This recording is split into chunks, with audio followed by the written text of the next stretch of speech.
महाराज जी, बरेली में जो हिंसा हुई उसके बाद जो समाजवादी पार्टी का जो डेलीगेशन वहां जा रहा था, अब अखिलेश यादव भी जा रहे हैं, उन्हें रोक दिया गया था। अखिलेश यादव भी अब जाने की बात कर रहे हैं। समाजवादी पार्टी जो है अराजकतावादी पार्टी है। समाजवादी पार्टियों के रिश्ते ही आतंकवादियों से हैं। समाजवादी पार्टी की जब सरकार होती है तो अराजकतावादी तत्व और असामाजिक तत्व हावी हो जाते हैं।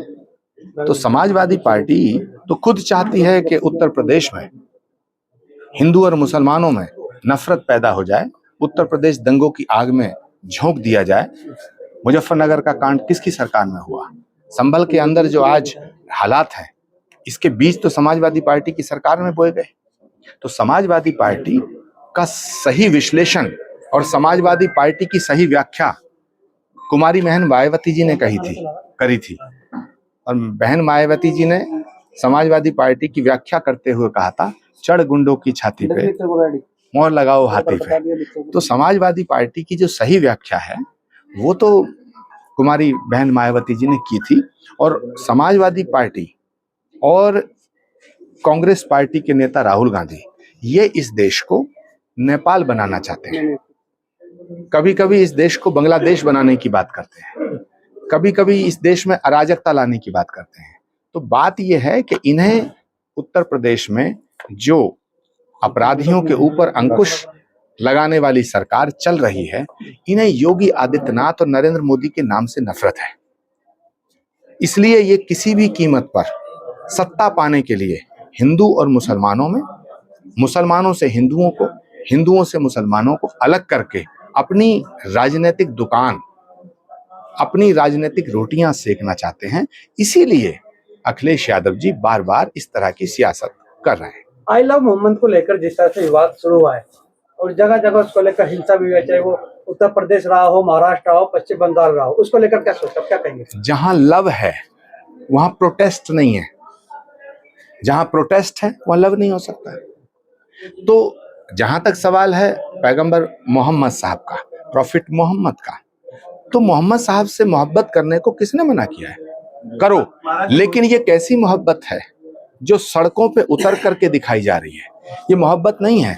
मोहब्बत के नाम पर ये धमकी है जो भारत के लोकतंत्र को दी जाने की कोशिश की जा रही है। ये भारत है, ये नरेंद्र मोदी का भारत है।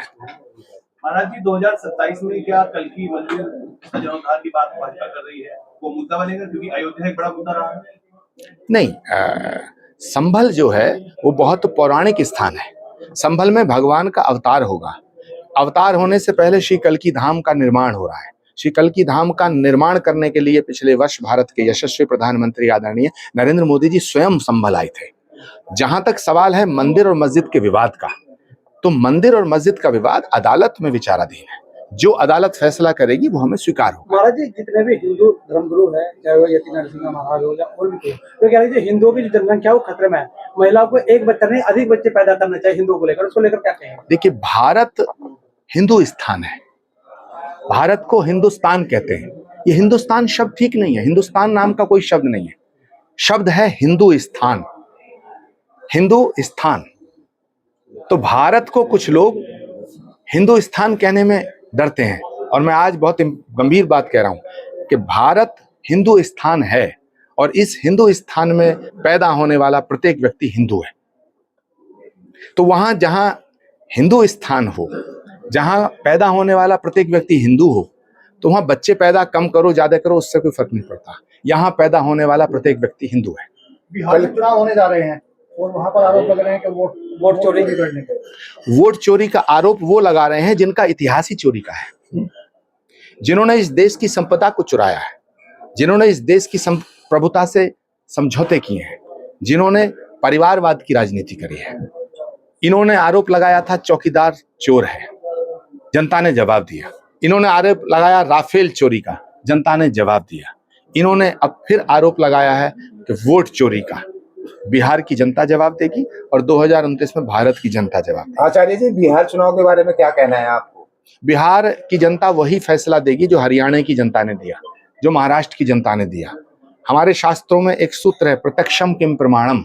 प्रत्यक्ष को प्रमाण की आवश्यकता नहीं होती है। जो हरियाणा की जनता ने, महाराष्ट्र की जनता ने फैसला किया है वही फैसला बिहार की जनता करेगी। सुप्रीम कोर्ट के चीफ जस्टिस है, उन पे जो हमला हुआ है वकील के द्वारा किया गया, उसको लेकर क्या सोचता, आप क्या कहेंगे?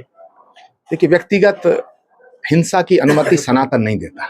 सनातन धर्म में हिंसा की अनुमति नहीं है, मैं इसकी निंदा करता हूँ। महाराज जी चुनाव आने वाले हैं अब 1-2 साल में और नेता भी खड़े होंगे, वादे भी होंगे, तो क्या लगता है आपको क्या मुद्दे रह गए, क्या कुछ देना चाहेंगे जनता को? सबसे पहले तो मैं मांग करना चाहूंगा कि भारत को पूर्ण रूप से भारत में गौवध प्रतिबंधित होना चाहिए। कुछ राज्यों में गौवध प्रतिबंधित है, कुछ राज्यों में नहीं है। गौवध पर, गौ हमारी माता है, तो वो कश्मीर में भी हमारी माँ है और आसाम में भी हमारी माँ है, नागालैंड में भी हमारी माँ है, उत्तर प्रदेश में भी हमारी माँ है। जिस तरह से उत्तर प्रदेश में, राजस्थान में, हिमाचल में, उत्तराखंड में गौवध पर प्रतिबंध है, ये कानूनी अपराध है। गौ हत्या पर राष्ट्रीय कानून आना चाहिए, ये मेरी भारत सरकार से मांग है। आपको उड़ीसा में विसर्जन के दौरान जो इसी हिंसा से हुई, उसको संबंध लेकर क्या है कि सेंट्रल गवर्नमेंट सबसे ज्यादा बीफ पे सब्सिडी और सबसे ज्यादा निर्यात होता है, प्रतिबंध कैसे आप लगा सकते हैं? हमारा अधिकार है कि हम सनातन धर्म की संरक्षण के लिए, सनातन धर्म को सशक्त करने के लिए गौवध पे प्रतिबंध की मांग करें। हम चाहते हैं कि पूरे भारत में गौवंश की हत्या पर प्रतिबंध लगे। सरकार से मांग कर रहे हैं, फैसला सरकार को करना है। उड़ीसा में जो हिंसा हुई है, जो विसर्जन के दौरान जो पथराव हुआ है, उसको लेकर क्या कहेंगे आप? हिंदुओं पे पथराव करना, सनातनियों पे पथराव करना, हिंदुओं को मारना, ये सो कॉल्ड सेकुलर और स्यूडो सेकुलरिज्म को मानने वाले लोगों को की आदत बन गई है। पश्चिमी बंगाल में बहुत हमले हुए हैं भाजपाइयों पे, तो इसके बारे में क्या कहेंगे? पश्चिम बंगाल में भाजपाइयों पे हमले नहीं हुए, पश्चिम बंगाल में हिंदुओं पे हमले हुए।